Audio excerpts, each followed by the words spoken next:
Hello, my name is Derek Brown, and this is the Operation Systems and Firewalls presentation for ISA 4220. What is an operating system? It is a software that supports a computer's basic functions such as scheduling tasks and executing applications.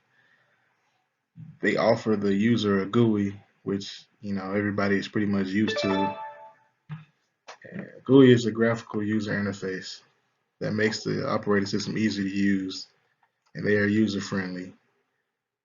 The three most popular operating systems being used in society are Windows, Macintosh OS or Mac OS, and Linux or Ubuntu.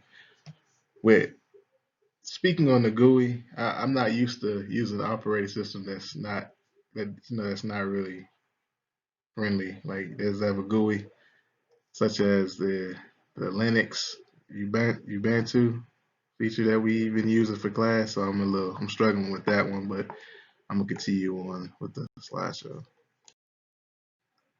All right. First operating system mentioned was Windows. This is an operating system that was produced and distributed by Microsoft. It was introduced in 1985 by Bill Gates and a couple of his partners after they dropped out of college. And Windows has been through numerous versions through the years, with the current version being Windows 10, which is personally my favorite operating system because I've been using it ever since I've been on computers, which is making it kind of hard for me to get used to Linux and Ubuntu. Like just working around that without a GUI is a challenge by itself, but I'm up for a challenge. I can do it. My least favorite, Mac OS. This operating system was created by Apple and for the brands. It was introduced in 1984 and also went through newer versions through the years. And the current version is 10.15 or Mac OS Catalina. Not a big fan of Macs. All right, and the one we're using now, which is Linux or like I said, Ubuntu. Linux was created in the early 1990s by Finnish software engineer Linus Torvalds. I think I said that right. In the Free Software Foundation (FSF) has many distributions under it, including one we're using in class, which is Ubuntu, and Linux is most preferred in our field because it is the most secure operating system and offers more security features than the other operating systems, which is good. I have to learn it, and once I learn it, I feel like I'll be able to master it. Yeah, the three main operating system pros and cons. Uh, you got Windows, which is more business friendly. Have their applications are built in when you have Microsoft Office or which includes Excel, Word, etc. The high cost of matching Windows applications on the other systems is high cost of migration and greatest barriers of change. Mac OS, it's more friendly towards designers and artists and people who work with visual media, and not again not a big fan of it. And Linux, which is more secure than the other operating system, which is listed right here on this graphic that I inserted in the slide. And the latest and greatest hardware is typically slower to reach Linux, which is pretty pretty crazy. What is a firewall? A firewall is a network security device that monitors incoming and outgoing network traffic. It permits or blocks data packets based on a set of security rules that are set. The purpose of having a firewall is to establish a barrier between your internal network and incoming traffic from external sources, which is in most cases the internet. It is set up in order to block malicious traffic like viruses and hackers, which is pretty much needed in nowadays because if you don't have a firewall, you are going to be a target for ransomware, malware. Well, it's under malware, but under all that stuff, you're pretty much making yourself a target if you're not using the security that's within your systems, and it's just going to make it harder for yourself trying to navigate through the internet, making yourself a target. All right, this is how firewalls work. You can look in the graphic on the internet. There's a firewall packet that goes through. This is your network. It stops the unwanted traffic coming in, and you can set rules for what can come in and what can go through. While not having that, and this protects every system on the network. It could be it could be hardware or it could be built in within the computers. Firewalls analyze incoming traffic based on pre-established rules and they filter traffic that is coming in from unsecured, suspicious sources to prevent attacks to your network. They guard traffic in the ports. And I strongly believe, like I said before, that everyone who spends time on the internet needs to have a firewall set up, or you're going to make yourself a target. Everybody likes to download things. Everybody likes to go on sites that sometimes aren't secure, HTTPS, but it's not. That's not recommended because again, you make yourself a target, and yeah, that's not. It's not recommended at all. Okay, for the Windows firewall, it's it's easier to set up than the one on Linux because again you have a GUI, and I have to learn not to depend on GUIs and go through the command prompt and be able to do that by myself. And I'm still learning. It's created by Microsoft. With Windows created by Microsoft. Windows firewall is a solid tool, which is pretty much like every other firewall, unless they notify you that you're getting something's going on in the background. Usually that's the antivirus tool that does that, but it's a solid tool that keeps Windows safe from network threats and has been included in each version of Windows.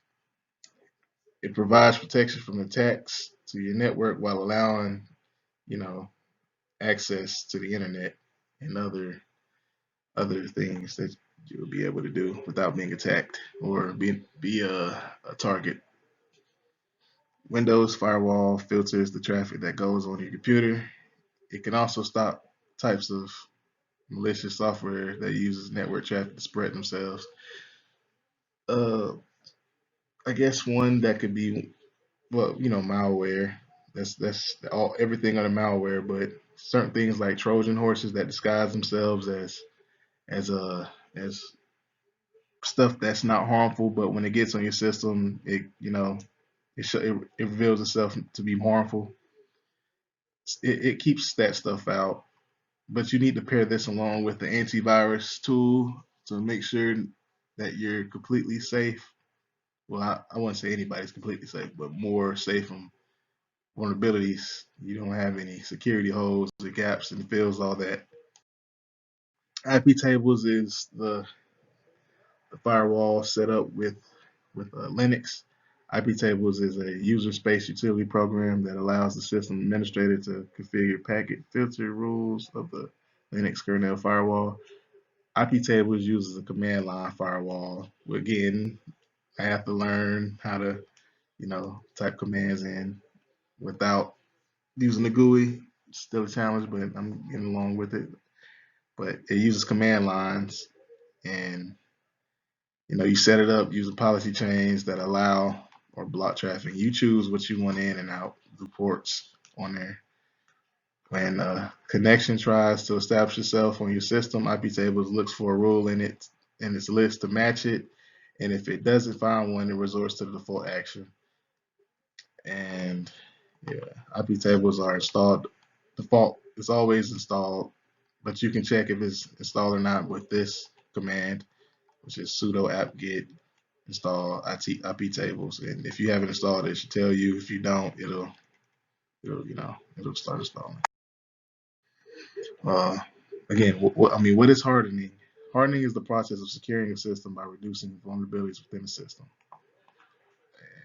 That's just securing your whole system making sure everything's, your P's and Q's. And the goal of the systems hardening is to reduce security risk by eliminating potential attack vectors and condensing the system's attack surface.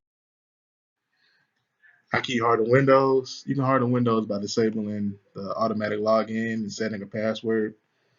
If again, set a password, even set one when the screensaver, when your computer's been idle, if you leave, set it to, I guess, for mine, I set it for like 15, 20 minutes, and the screensaver will pop up, and I move it, the password comes up, so I have to log back in. But I really don't leave my laptop like that. I close it when I'm not next to it, or if I'm on a desktop, I make sure to log in when I'm not around, just to make sure everything's secure. Uh, Turn on your firewall and install antivirus protection. Make sure all that's configured. Make sure all that's good. Never agree to remote access from unknown users. That when I say that, there's some uh, there's some things going on where people use that log me in, like they scam people, uh, mainly older people, which is why I wanted to get into this field to stop bad people from doing that to people who can't defend themselves. Never agree to that. It's mostly from foreigners. They'll try to log in on your computer, get your information, and it's not good. And this never agree to that, because any technical support person isn't going to ask to do that. They're just going to ask what's going on. So make sure your family members know not to let that go down, because some people are, some older people are gullible. They don't really know what's going on, and they just want to know what's going. They just want to fix their computers.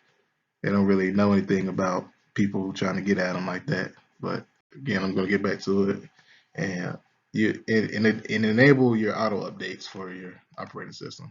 Everything works properly, security wise, and just everything. How can I harden Linux? Regularly update the operating system. Again, I'm fairly new to Linux, so I'm still learning.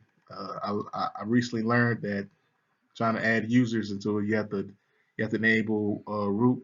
You have to give people access to the not access, but give them privileges, root privileges, and make sure that's disabled for people who you don't really want on there. To have admin privileges and all that. That's really all that means. Set passwords and limit who knows the said password that you have. Really, you should tell anybody your password, and enable your firewall and set the rules for what is allowed. And this is it. I want to thank you guys for looking at my PowerPoint. Uh, and I'm still fairly new to all this stuff, and I hope I can get better along as the semester goes on. Here's the sources that everything.